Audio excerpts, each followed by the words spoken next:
Hello, friends, and welcome back to Stories About Entitled People.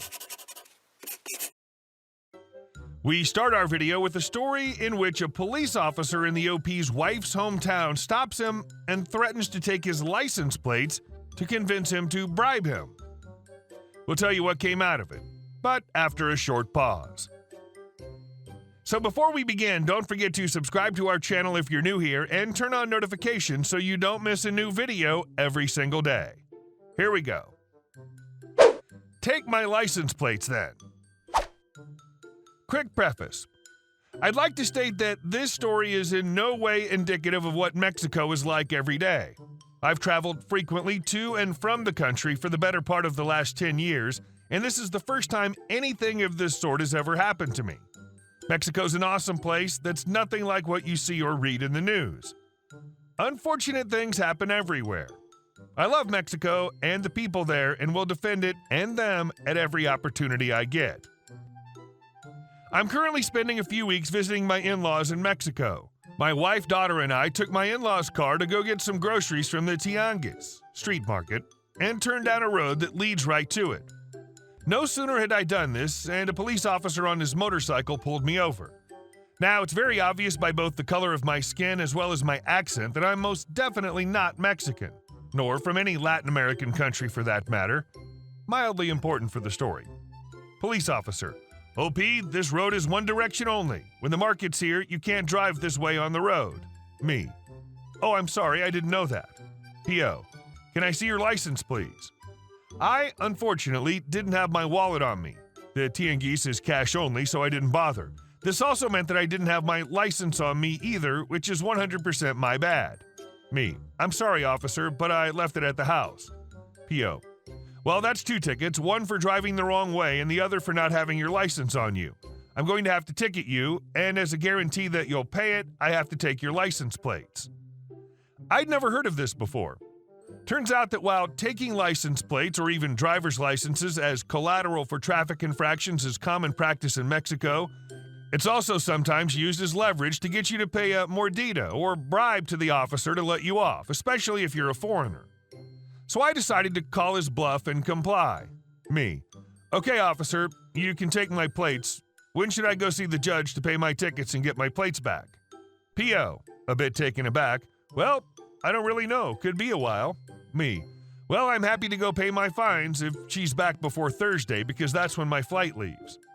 Awkward silence while I wait for him to pull out a screwdriver and start removing the car's license plate.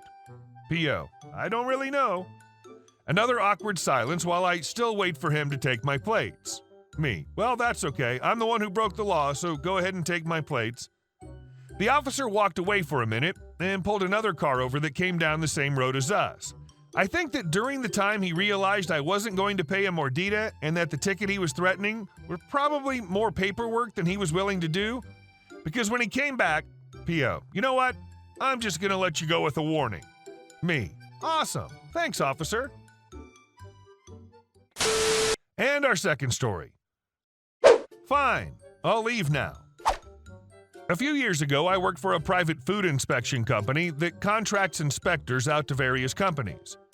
It's a complicated process that involves federal, state, and county government as well as industry-driven private regulatory agencies. I loved inspection and was asked to take a clerical position in the district office my second season. I happily accepted.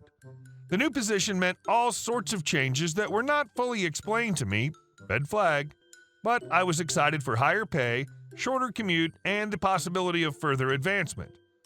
Working in the office meant the district supervisor and I would spend basically every day together, and we were the only consistent staff in the office as the inspectors work on site and only come in to do paperwork for the most part. I was also the only year-round employee. The district supervisor had lost his wife approximately 6 months before I came to work in the office. DS is having a difficult time adjusting to losing his wife, and I feel bad for him. At first. I've lost loved ones. I know what loss and depression feel like, and I want to help him get through this difficult time since we'll be closely working together, and he's a fellow human. DS, however, stops coming to work on time, or at all some days. Over the course of 3-ish months, he puts most of his responsibilities on me, plus hiding his absence from the office. I also find out gossipy details I have no business knowing from him that make me uncomfortable. He also inadvertently admits he's run off 4 other clerical employees in the 4 years he's been our DS, which tells me his poor management skills predate the loss of his wife. My stress level is so high, I start having panic attacks and I don't really understand what was happening, so I assume there's something wrong with me. Hindsight, I realize now the guy is a manipulator/absolute loon, and I need to quit because this job is clearly not working. I offer up a full month notice to leave so he has time to get a new person in so I can train them and make as smooth of a transition as possible. A few days after I give my notice, DS informs me that he'll be laying me off effective today. Finish up your paperwork for the day and lay yourself off.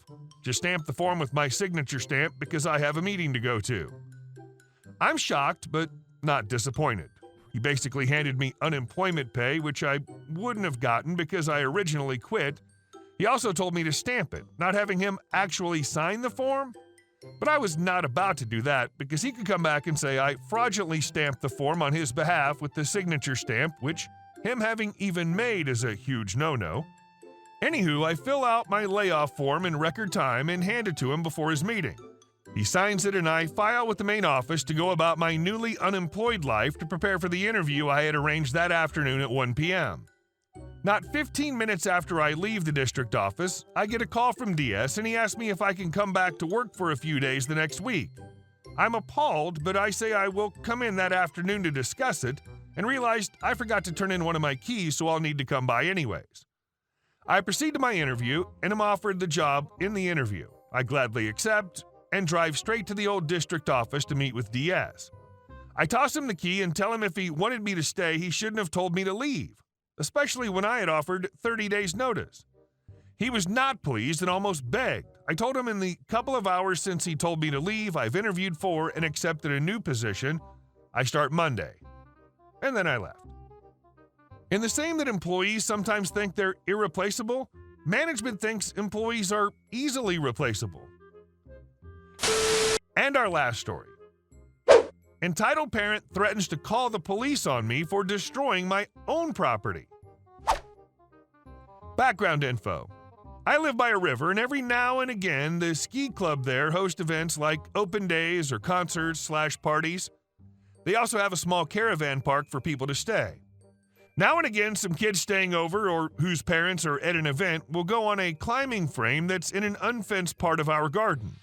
Although there are signs saying it's private property, we aren't too bothered as there aren't many and they aren't too loud. Recently, they hosted the Village Beer Festival and it ended up being very popular. This meant so many parents decided to take their kids to the ski club for the day. On that morning, I was awoken by dozens of high-pitched screams and looked out my window to see what was going on. To my surprise, there was about 20 kids all playing on my climbing frame out in the garden. I realized what had happened and was furious. All the parents had left the kids at our climbing frame to entertain themselves while they all got drunk. I was furious.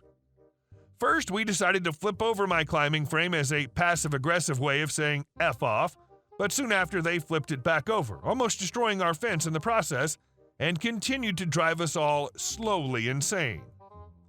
We decided we needed to do something drastic, and I called my friend who was good at destroying things. He rushed over with some basic tools, screwdriver, Allen key, etc., and we began to disassemble the climbing frame. We got bored of just unscrewing it all, and most of the bolts were rusty, so we started breaking it and snapping bits off. This was when most parents came to see what we were doing. They were all mainly decent people and were just worried about us potentially being vandals, so when they realized that it was ours, they apologized and left. All but one. Enter Entitled Mom. I'm English, so that's how we spell mom. Although I thought EMs were more of an American thing, I was surprised to see how much she resembled a classic EM, that trademark haircut, annoying grainy voice, and yes, she was entitled. EM, entitled mom. ED, epic but overly sarcastic friend. Me. MM, my mom. Absolutely awesome person, and I'm not afraid to say I love you for how you dealt with EM. EM clutching her son. Excuse me, What are you vandals doing? ED. Dismantling our climbing frame if it isn't a problem to you. EM. Are you criminals trying to say you own this climbing frame that belongs to the ski club? I escort her to the sign saying private property. Me. See, it's ours. She couldn't easily humbly say sorry and accept she was wrong, so she continues to pick a fight. EM. Well, why have you just ruined my child's fun? Child couldn't care less. And all the other children's fun. Me. Because they're distracting us and it's private property, and you should have thought about that before bringing your child to a beer festival. EM. Well, you should fix it before I call the police on you. ED. Ooh. I'm so sorry, officer. Don't arrest me for destroying my friend's climbing frame. She's red with anger and begins screaming abuse at my friend about how he should respect her and not be an arrogant crap. All the while I was calling my house phone from my mobile, waiting for my parents to pick up, when finally my mom answers. I loudly say, "Hi, Mom. Yeah, this kind lady's having a go at us for breaking our climbing frame and saying that I don't live here. Are you all right explaining? Thanks." She storms over to me and I put my phone on speaker. EM. Listen here, ma'am. Your evil children are vandalizing a climbing frame and denying my child his right to play. MM. Shut up, you cow, and look at this. Drops phone to the floor. EM looks at our house and, absolutely shocked, she sees MM open the window and begins screaming at her to F off and leave our garden and leave us alone before she comes down and hits her with a rake. EM's confidence drops and she strides away, looking although she had crapped herself as MM shouts, "Wanker," and flips her off.